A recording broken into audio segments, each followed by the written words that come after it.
membangun negeri tegak berdiri untuk masa depan, memadukan dan mengembangkan keislaman, keilmuan dan keindonesiaan. Serukan UIN, Sunan Kalijaga, unggul dan terkemuka.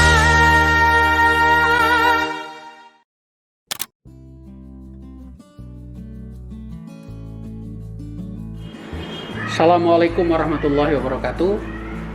Para pemirsa, para sivitas akademika UIN Sunan Kalijaga, jangan lupa bahagia, diet jangan terlalu ketat, rajin olahraga.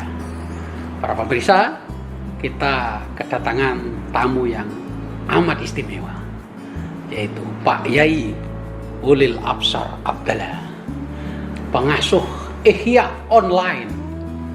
Luar biasa. Saya kira beliaulah yang mengubah pengajian online menjadi tren anak-anak muda hampir di seluruh wilayah Indonesia. Apa kabar Pak Yai? Kabar baik Pak Rektor, terima kasih ini diberi meja di sini. Kita bisa ngobrol-ngobrol. Dan pertama kali saya bertemu Pak Rektor ini resmi. Oh tidak, ini pakai belangkon juga? Iya betul, maksudnya resmi di kantor rektorat. Oh iya, sejak iya. jenengan jadi rektor ini. Sebelumnya kita ketemu secara informal. Ya betul. Ya Pak Yai, ini bisa diceritakan bagaimana ceritanya punya gagasan mengaji Ihya Online yang zaman itu sama sekali belum ada yang online. Ada ya. Jadi saya memang punya visi ya, menjadikan tradisi intelektual yang berkembang di pesantren hadir dan bisa dinikmati oleh publik luas. Karena menurut saya pesantren itu Pak Rektor itu punya khazanah tekstual yang luar biasa kaya dan berisi banyak pengetahuan dan hikmah yang saya rasa itu relevan banget dengan dunia medsos sekarang dan bisa saya ketengahkan ke publik. Dan kebetulan saya mengaji itu sekitar 4 tahun yang lalu. Waktu saya mulai ngaji itu kebetulan Facebook itu baru menyediakan layanan atau fitur untuk video live. Oke. Sebelumnya nggak ada. Sebelumnya kan share itu gambar, teks segala kan. Nah, atau video singkat. Nah, sejak 4 tahun yang lalu itu ada fitur untuk broadcast live dan tanpa batas kan, gratis lagi. Iya. Jadi, wah ini kesempatan bagus. Tapi saya ingin memberikan kredit ide ini kepada istri saya yang dikenal dengan Mbak Admin. Ya. Dialah yang sebetulnya mengusulkan ide ini kepada saya. Iya, betul. Saya masih ingat betul itu ketika Gus Ulil ngaji Ihya itu masih sangat sedikit dan sekali. Saya sangat setia waktu itu. Saya sangat setia, saya komen terus setiap ada ngaji. Terima kasih Pak Makin ini sudah mengikuti pengajian saya. Tetapi begitu berkembang mulai ribuan, wah ini udah banyak sekali gitu. Saya nggak dapat tempat itu. Yang komen itu hampir setiap detik. Betul. Setiap detik. Jadi sebetulnya yang ngaji online pada saat saya mulai itu cukup banyak. Tetapi yang tahan dengan kegiatan ini sampai sekarang itu sedikit memang. Nah saya salah satu yang bertahan itu sampai sekarang, alhamdulillah lah. Saya sudah 4 tahun menjalani proses ini ceramah online melalui Ihya itu. Dan alhamdulillah saya mendapatkan pengalaman-pengalaman yang nggak terduga sebelumnya, Pak Rektor ya. Salah satunya ya saya punya banyak teman-teman baru yang nggak pernah saya duga. Ada circle of friendship yang yang nggak pernah saya bayangkan sebelumnya. Jamaah online ya. Tapi saya kemudian dijuluki ini KO. Kiai online. Ya kalau dulu ya sebelum ada Facebook sama Instagram nggak terbayangkan ya. Betul. Bahwa online ini betul-betul menjadi media ya. Betul. Ada perusahaan tanpa kantor, ada pondok pesantren tanpa bangunan, mahatnya ya, ada sekolah tanpa bangunan. Yeah. Dan universitas tanpa kampus. Saya kan sering di ojo-ojoi atau diprovokasi oleh teman-teman. Kenapa nggak bikin pesantren ya? Saya bilang bikin pesantren itu mahal karena harus beli tanah, bangun bangunan. Kalau pesantren virtual itu murah sekali. Nah, Biayanya hanya kuota saja. itu pun gratis sekarang. Gratis sekarang. Sudah pasang wifi di rumah sudah unlimited ya. Atau kalau nggak punya di rumah ya kita ke kafe. Betul. Kita kan berapa kali jumpa di kafe ya. Mendekat ke tempat yang ada wifi-nya. Dan di situ para santri yang rata-rata mahasiswa lebih tertarik gitu ya. Betul. Nah, sedikit mengenai Ihya ini ya. Mas Rektor ya. Ihya ini bagi saya sesuatu yang menarik. Pertama karena pengarangnya. Al-Ghazali itu menurut saya figur ulama yang menarik karena ibarat sebuah novel. Itu ada up and down-nya. Hidupnya itu tidak lurus-lurus seperti ulama pada umumnya. Oke. Dia itu mengalami fase naik turun itu. Dan bahkan pernah mengalami semacam krisis spiritual. Ya. Jadi kalau dibuat sejarah atau dinovelkan itu menarik. Karena ceritanya itu banyak tikungan-tikungan. Yang kedua, kitabnya sendiri menurut saya itu juga penting karena ini kitab yang pengaruhnya besar sekali dalam sejarah intelektual Islam dan juga dalam sejarah umat Islam itu sendiri. Karena Ihya mengubah kira-kira semacam modus keberagamaan umat Sunni. Jadi itu pengaruhnya besar sekali. Tetapi saya ketika membaca kitab Ihya, saya juga tidak sepenuhnya menggunakan pendekatan ala pesantren. Oh begitu. Ya, ada aspek novelty-nya juga. Oh begitu. Jadi dimodifikasi ya. Modifikasi. Novelty-nya adalah begini. Bagaimanapun saya ini muridnya Gus Dur. Oke. Saya ini perlu saya sebut ini. Bagaimanapun saya ini muridnya Gus Dur. Gus Dur itu mengenalkan kepada saya salah satu pemikir penting dari Aljazair. Nah, namanya adalah Muhammad Abid Al-Jabiri. Oh, Abid Al-Jabiri. Ya.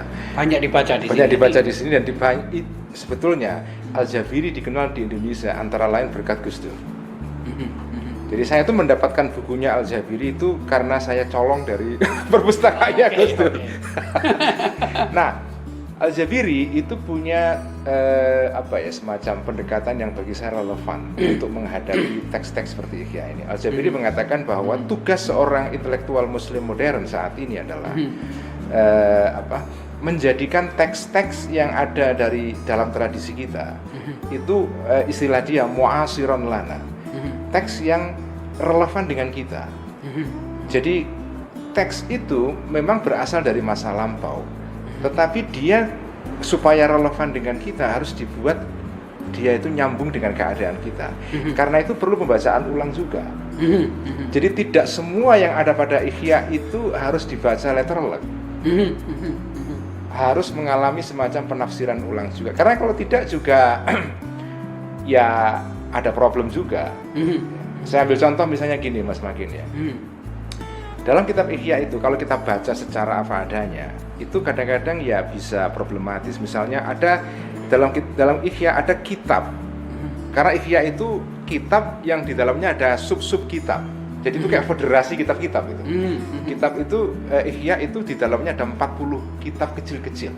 Bunga rampai. Bunga rampai. Jadi ini kayak provinsi kecil-kecil di dalam Ihya ini negara. Di dalamnya ada banyak provinsi. Ada 40 provinsi dalam kitab Ihya ini. Ya juga ya. Saya baru tahu juga ini. Nah, salah satu provinsinya Ihya itu kitab namanya Kitab Zammid Dunia. Kitab mencela dunia. Nah, kalau kita baca kitab ini, itu orang bisa punya kesan bahwa umat Islam itu tidak boleh membangun dunia dan peradaban. Dunia ini harus kita cela, kita jauhi. Nah, dan itu terjadi juga pada sebagian umat Islam yang baca Ihya. Nah, menurut saya kalau itu terjadi itu ya sesuatu yang patut disayangkan ya. Karena bagi saya kitab Ihya itu pesannya sebetulnya bukan membuat kita benci dunia, tetapi membuat kita itu tidak dikuasai dunia. Nah, kata zamud dunia itu kalau diterjemahkan secara letterlek artinya mencela dunia. Tapi kalau kita maknai begitu itu problematis. Harus ada pembacaan ulang itu. Jadi saya memaknainya kitab Zammid Dunia kitab untuk membuat kita tidak dikuasai dunia walaupun kita itu membangun dunia. Kita terlibat dalam peradaban, membangun peradaban, termasuk peradaban material, tapi kita tidak dikuasai oleh dunia sehingga kita ini kehilangan perspektif mengenai dunia transendental itu. Ini kan problem peradaban barat sekarang kan menurut saya salah satunya adalah orang kehilangan perspektif mengenai dimensi-dimensi yang bersifat spiritual dan transendental. Karena fokusnya hanya kepada peradaban material. Nah, itu cara pembacaan saya kepada Ihya. Yang saya rasa kurang ditonjolkan dalam pembacaan para kiai di pesantren. Oke. Karena mereka lebih memaknai sebagai laku torekat gitu ya. Betul, ya. Laku sufi, menjauhi dunia, asketik gitu. Iya, asketisme tapi dimaknai secara kurang seimbang menurut saya. Nah, salah satu cara membaca Ihya yang fair adalah begini juga. Ini juga sesuatu yang kurang banyak dieksplorasi oleh teman-teman NU sendiri. Ihya itu harus dibaca secara intertekstual. Jadi ada intertekstuality dalam kitab Ihya. Dalam pengertian begini, kalau kita membaca kitab Ihya hanya satu bagian saja, tanpa membaca bagian yang lain, kita bisa tertipu. Tadi itu contohnya misalnya kitab tentang mencela dunia, itu harus kita letakkan di dalam intertekstuality, kaitannya dengan teks lain dalam kitab Ihya. Dalam pembukaan kitab Ihya itu, kitab Ihya dibuka dengan kitab mengenai pengetahuan. Dan di dalam kitab mengenai pengetahuan ini ada satu teori epistemologi dari Al-Ghazali yang menarik sekali. Al-Ghazali mengatakan begini, Mas Rektor ya. Pengetahuan dalam pandangan dia dibagi dua.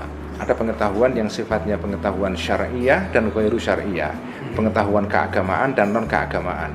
Pengetahuan syariah adalah setiap pengetahuan yang sumbernya Quran atau hadis, wahyu ya. Pengetahuan yang ghairu syariah adalah setiap pengetahuan yang sumbernya adalah non wahyu, yaitu observasi, empirik, observasi empirik ya, penalaran dan seterusnya. Nah, orang selama ini kan mengatakan bahwa Al-Ghazali itu bertanggung jawab atas dualisme pengetahuan di dalam dunia Islam. Kenapa ada pengetahuan agama, pengetahuan umum? Itu Al-Ghazali gara-garanya. Ulumuddin sama ulumul akal atau ulumul dunia. Ya. Ulumuddin dan ulumul dunia. Nah, menurut saya tuduhan semacam ini itu sering dulu saya dengar ya, tapi menurut saya nggak fair itu. Karena Al-Ghazali itu mengatakan begini. Pengetahuan yang ghairu syariah yang tidak bersifat keagamaan itu bukan berarti nilainya rendah. Karena dia mengatakan bahwa ulum ghairu syariah itu ada bagian-bagian di dalamnya yang harus dipelajari orang Islam dan hukumnya fardu kifayah. Dan ilmu pertama yang disebut dia sebagai fardu kifayah, artinya itu kewajiban kolektif, kalau tidak ada seorang pun dari umat Islam yang belajar ilmu itu dosa semua orang Islam. Contoh pertama adalah kedokteran. Nah, UIN sekarang sudah punya ya kedokteran kan, kesehatan masyarakat. Ya, kesehatan masyarakat ya. Dan beberapa UIN Jakarta sudah punya kalau nggak salah. UIN Jakarta, ya. Bandung ya. Malang. Jadi kedokteran itu disebut oleh Al-Ghazali sebagai ilmu pertama yang statusnya fardu kifayah di dalam rubrik besar namanya ulum ghairu syariah. Jadi walaupun dia ilmu yang bukan syariah, tapi harus dipelajari. Yang kedua yang disebut oleh Al-Ghazali adalah tijarah, perdagangan, bisnis. Jadi pertama adalah School of Medicine, kedua adalah School of Business Administration. Ilmu tip ya. Ilmu tip, kedua ilmu tijarah. Jadi itu disebut secara harafiah dan eksplisit di dalam kitab Ihya. Jadi jangan persepsi kita adalah kalau Al-Ghazali mengatakan begitu, berarti kan dia menganjurkan umat Islam untuk belajar ilmu keduniaan. Karena dia mengatakan ilmu keduniaan itu statusnya adalah fardu kifayah. Jadi kalau kita misalnya membaca kitab Ihya itu ada kitab tentang mencela dunia, itu tidak mungkin dimaknai Al-Ghazali itu menganjurkan umat Islam menjauhi dunia. Karena dalam pembukaan kitab Ihya dia mengatakan belajar kedokteran, kemudian tijarah ya perdagangan, dan kemudian ketiga ada pertanian. Al-filahah ya. Filahah. Itu fardu kifayah. Loh, kalau beliau mengatakan bahwa tiga ilmu ini wajib fardu kifayah dipelajari, kan nggak mungkin mengatakan umat Islam itu harus menjauhi dunia. Kita harus membangun peradaban, tapi tidak boleh dikuasai oleh cinta dunia. Jadi apa ya, kalau dalam filsafat atau filosofi Jawa, apa ya, kita ini sak jeruning dunya tapi tidak menjadi dikuasai dunya gitu ya. Ya, dalam bahasa Sunan Kalijaga, anglaras ilining banyu. Betul. Ngeli Tapi ora keli. Ora keli. Itu saya kira ihya banget itu. Ya, memang ihya sejak abad 16 kan Ya. pengaruhnya luar biasa. Di Jawa terutama ya. Dari Di Aceh, Nusantara lah dari ya. Aceh, Barus, kemudian ke Jawa. Dan Sunan Kalijaga saya kira teks dalam bahasa Jawa banyak sekali mengambil dari Termasuk juga Sunan Bonang kan. Sunan Bonang. Ya. Bahkan beliau menyebut dalam serat Bonang itu kitab ihya. Ada itu secara eksplisit disebut kitab ihya ya. Jadi memang ya kitab ini. Jadi saya ingin mengatakan bahwa karena selama ini ya sekarang saya ini menjadi seorang pembela ihya. Karena ihya ini banyak dituduh macam-macam. Iya. Sumber kemunduran dunia Islam, sumber matinya filsafat, sumber matinya rasionalitas. Nah, setelah saya mendalami Al-Ghazali, karena waktu saya kuliah di Amerika, saya itu belajar Al-Ghazali banyak. Profesor saya itu seorang perempuan Yahudi yang ahli mengenai perbandingan tasawuf Yahudi dan Islam. Fokusnya adalah Al-Ghazali. Namanya Profesor Diana Lobel dari Boston University ya. Nah, jadi saya banyak belajar Al-Ghazali ketika di Amerika. Dan saya mendapatkan banyak insight untuk membaca kembali Al-Ghazali dengan kacamata baru lah.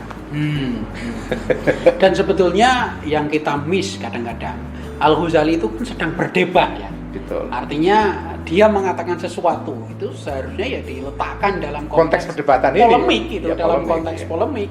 Lawan-lawannya ya orang-orang sebelum beliau gitu. Ya.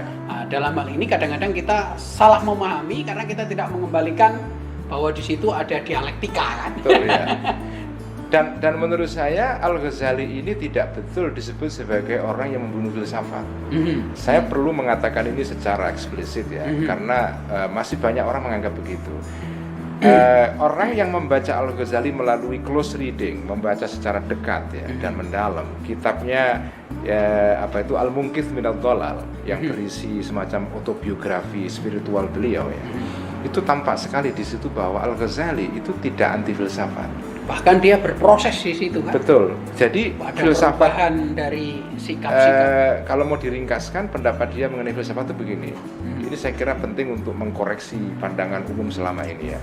Al-Ghazali itu membagi filsafat itu ada 6 bagian. Filsafat itu ilmu yang di dalamnya ada 6 sub pengetahuan. Pertama adalah yang disebut dengan ilmu riyadhiyat, ilmu mengenai matematika ya, atau aritmetika. Kedua adalah ilmu mantikiyat, logika. Ketiga adalah ilmu tabiiyat, fisika dan ilmu-ilmu yang terkait dengan fenomena alam ya, termasuk biologi juga.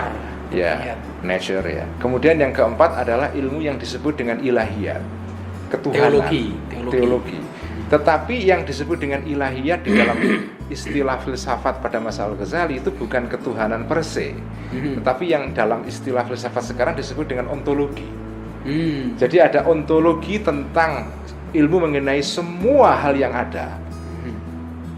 Terus kemudian secara spesifik ilmu tentang yang ada yang bersifat yang paling mulia, paling tinggi yaitu Tuhan. Jadi itu ada ilmu ilahiyat bil ma'nal am yaitu ontologi dalam bahasa filsafat sekarang. Ada ilahiyat bil ma'nal khas dalam pengertian spesifik yaitu teologi. Itu bagian keempat dalam filsafat. Kelima adalah ilmu mengenai etika politik. Terakhir etika dalam pengertian moralitas. Nah, Al-Ghazali itu punya keberatan hanya bagian yang menyangkut ilahiyat. Terutama ilahiyat bil ma'nal khas yaitu ilahiyat dalam pengertian teologi. Itu pun di situ dia keberatan hanya dalam 20 masalah. Karena masalah teologi kan banyak. Dia hanya mengambil 20 masalah di mana pendapat para filosof dianggap problematis. Dia kritik itu karena berlawanan dengan akidah Islam.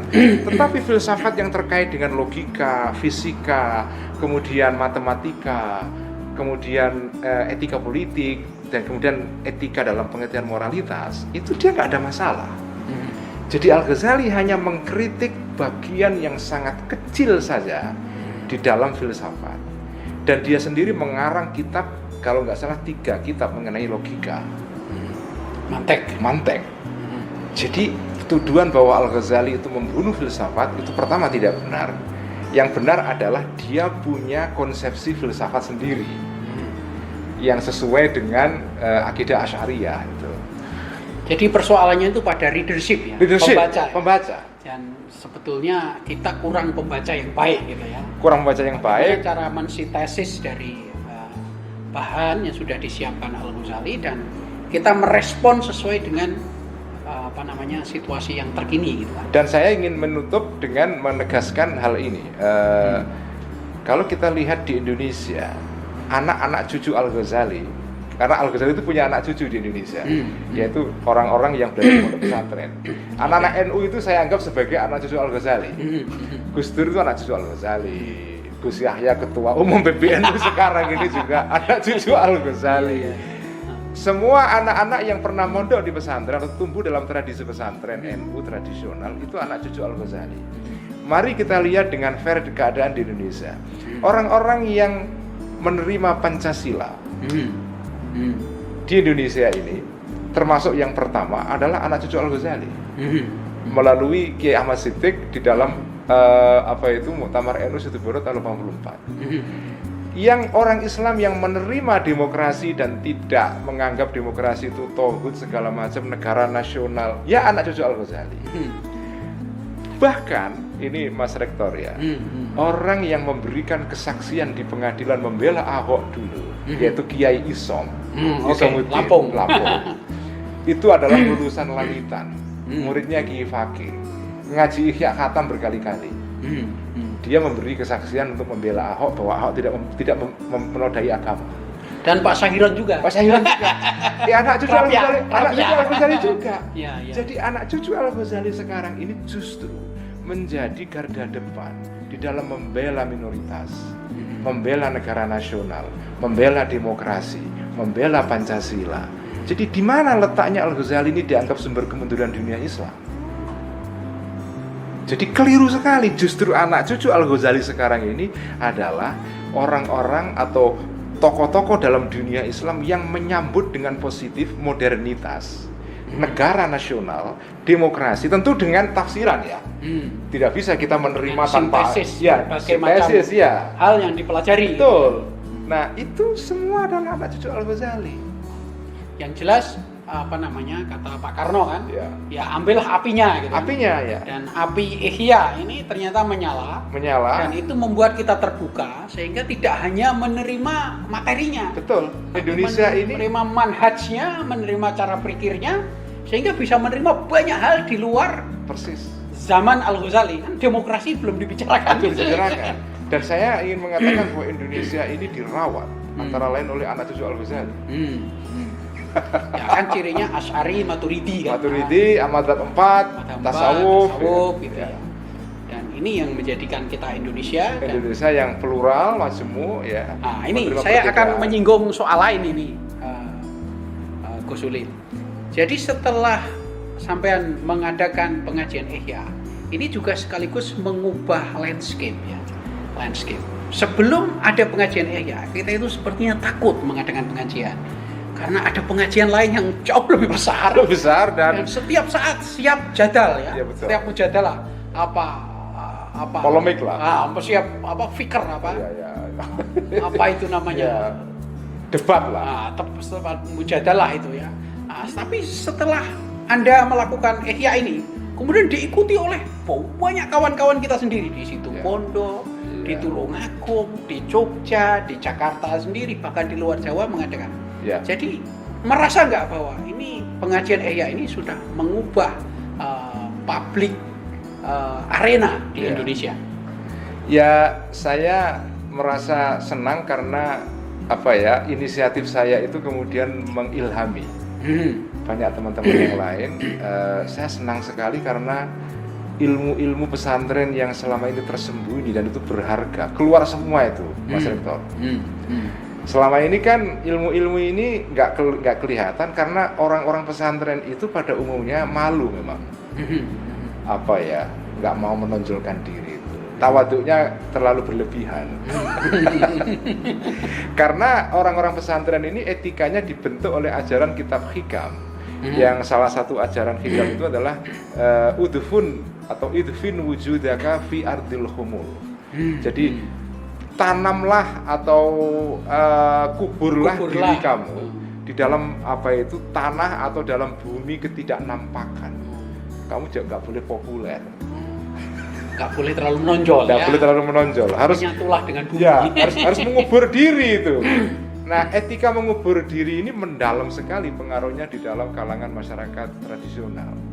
Nah, menurut saya ajaran ini perlu direinterpretasi ya. Kalau situasinya normal kita ya tawadu. Tapi kalau situasinya nggak normal kayak sekarang, saya kira tawadu harus ditafsir ulang dalam bentuk yaitu at-takabburu 'alal mutakabbiri shadaqatun. Nah, ini kalau bandingkan dengan sejarah perjalanan Gus Ulil sendiri, apakah ini sudah seimbang ketika pembaruan pemikiran Islam itu dimunculkan pertama kali sebelum reformasi dengan popularitas Ihya? Ini apakah sudah seimbang atau bahkan lebih ini? Kitab Ihya itu sebetulnya bisa kita baca ulang dalam kerangka diskursus pembaharuan Islam. Saya tidak menganggap Ihya itu antitesis dari pembaharuan Islam. Justru lanjutan ini. Lanjutan. Proyek yang belum selesai. Karena kan orang menganggap bahwa Ihya ini antitesis kan. Menurut saya kok enggak. Jadi bahkan Cak Nur sendiri kalau jenengan tahu ya. Cak Nur itu dulu pernah menulis artikel 2 seri di koran Pelita tahun 80-an ketika dia pulang dari Chicago. Itu nulis artikel panjang berasal dari ceramah dia dimuat dalam koran Pelita mengenai Al-Ghazali dan relevansinya untuk dunia Islam modern. Jadi Cak Nur sendiri sebagai ikon pembaharuan Islam itu termasuk juga pengagum Al-Ghazali. Selain dia juga mendalami dan juga mengagumi Ibnu Taimiyah. Oh iya, tentu saja. Disertasinya mengenai Cuma saya sangat heran, kenapa Ibnu Taimiyah kok jadi pembaharu di tangan Cak Nur? Nah, itulah uniknya Cak Nur kan. Orang yang bagi saya Cak Nur itu justru kejeniusannya adalah di tangan dia Ibnu Taimiyah berwajah lain. Nah, saya yang menginspirasi banyak gerakan kanan di seluruh dunia Arab. Gitu. Saya ingin meniru teladan Cak Nur dalam konteks Al-Ghazali. Oke. Kalau Ibnu Taimiyah di tangan Cak Nur bisa menjadi wajahnya lain, saya kepengen Al-Ghazali di tangan saya juga berwajah lain. Tentu saja, mungkin Al-Ghazali pakai pelangkot. Dan ini sudah mengalami reinterpretasi. Betul, saya kira. Dan itu luar biasa. Saya senang sekali ketika pertama dulu saya sangat intensif ya. Terima kasih Mas Makin. Iya. Waktu itu pengikutnya kan belum banyak ya. Betul, artinya ketika kita respon, jenengan juga langsung respon juga. Iya. Saya senang ketika memaknai kitab satu kata per kata. Persis seperti di pesantren. Tetapi menggunakan vokabulari yang baru. Saya senang sekali. Dan bahasa Indonesia. Dan bahasa Indonesia. Gitu. Sehingga semua orang bisa ikut. Bisa ikut. Tetapi tetap saja polanya itu pola makna pondok gandul gitu, ya, makna gandul gitu ya, makna gandul kayak klasikal gitu. Saya senang sekali waktu dan itu. Ini yang ikut ngaji ya saya itu kan tidak hanya teman-teman muslim tapi juga ada pendeta, ada teman-teman pastor ya, romo-romo itu ada yang ikut ya, dan mereka senang karena Ihya itu ternyata nyambung juga dengan tradisi spiritualitas di agama-agama yang lain. Saya kira kalau di Katolik ya Saint Augustine lah. Betul. Saint Augustine terus kemudian di Eropa itu siapa? Summa Theologia itu. Ya. Summa Theologia. Jadi nyambung itu. Jadi teleologi itu. Betul. Mereka senang teologi Tuhan. Mereka senang karena ada sesuatu. Thomas Aquinas. Saya kira Thomas Aquinas sadar atau tidak sadar banyak itu mengambil dari logika itu. Dan juga banyak juga diilhami juga oleh perkembangan pemikiran teologi dalam Islam juga. Kalau kita baca kesarjanaan modern mengenai Thomas Aquinas ya, ketika dia nulis Summa Theologia itu sebetulnya banyak ya kalaupun tidak pengaruh minimal kemiripan lah ya antara. Dan waktu itu tidak hanya Al-Ghazali ya, banyak sekali pemikir Muslim yang menjadi jembatan. Betul. Jembatan orang-orang Eropa untuk kembali ke Yunani. Dan filsafat Yunani tanpa kontribusi para filosof Muslim ini mungkin juga hilang. Hilang karena tidak Ya. ada yang nyimpan. Betul. Tidak ada yang Mata nyimpan. rantai ini. Ya. Mata rantai. Kalau dalam bahasa Arab itu disebut dengan hamzatu wasl. Jadi Hamzatul wasl.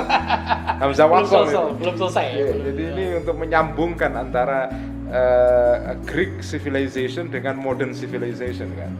Itu ya peran yang dimainkan oleh Ibnu Sina, Al-Farabi, Ibnu Rushd, Al-Ghazali juga kan. Di situ juga dia punya peran juga.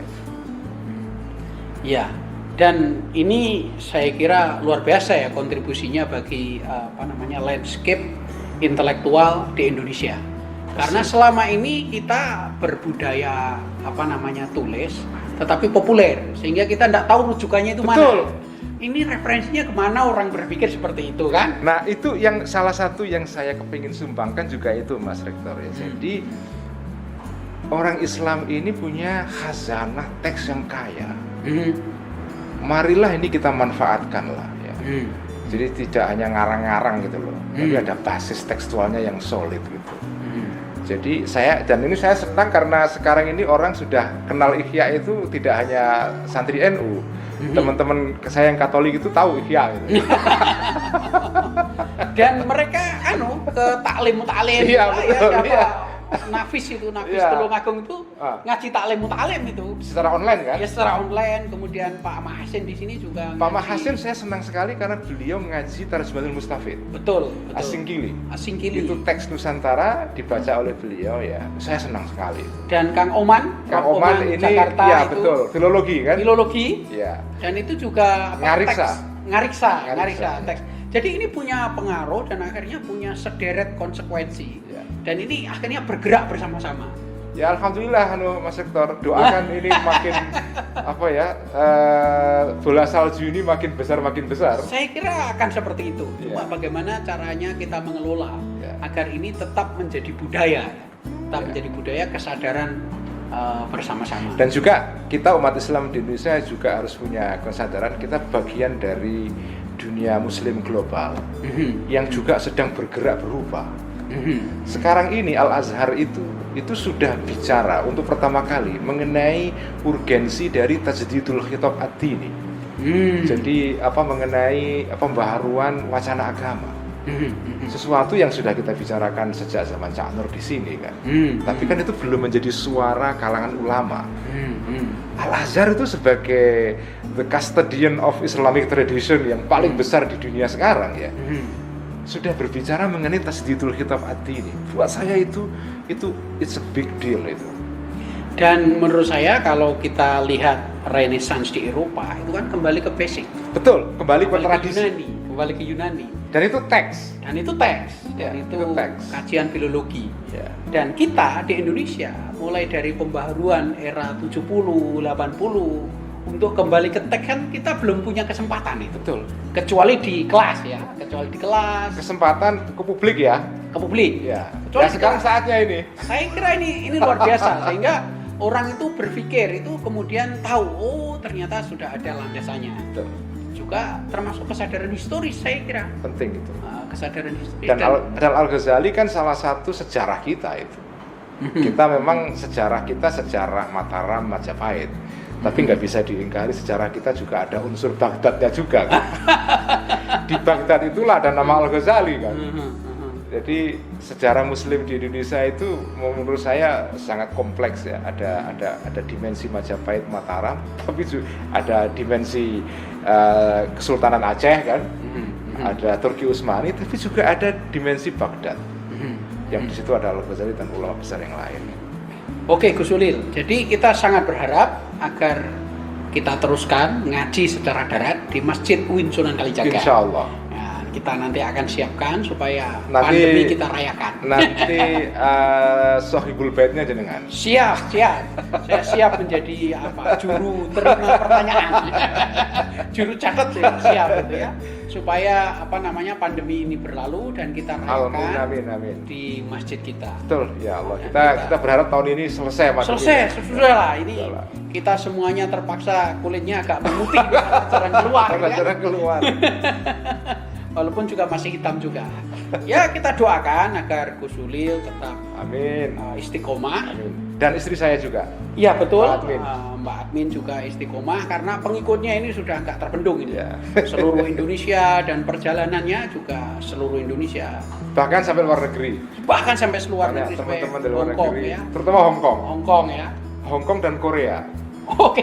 Ya, ini banyak teman-teman pekerja di sana. Jadi kan kalau Hong Kong itu yang pekerja perempuan, yang Korea yang laki-laki. Mereka banyak menyimak Ihya itu. Ya semoga sehat-sehat Gus. Amin, ya. amin, Semoga amin. sehat-sehat, kita semua dapat berkahnya Ihya. Amin. Berkat dibuka online sehingga publik menikmati. Amin. Ya, terima kasih. Ini sebagai pembuka kita. Semoga kita jumpa lagi di darat Insyaallah. secara luring atau offline. Terima kasih Gus. Terima kasih. Semoga kita semua sehat dan para pemirsa Sivitas Akademika UIN Sunan Kalijaga, jangan lupa jaga kesehatan.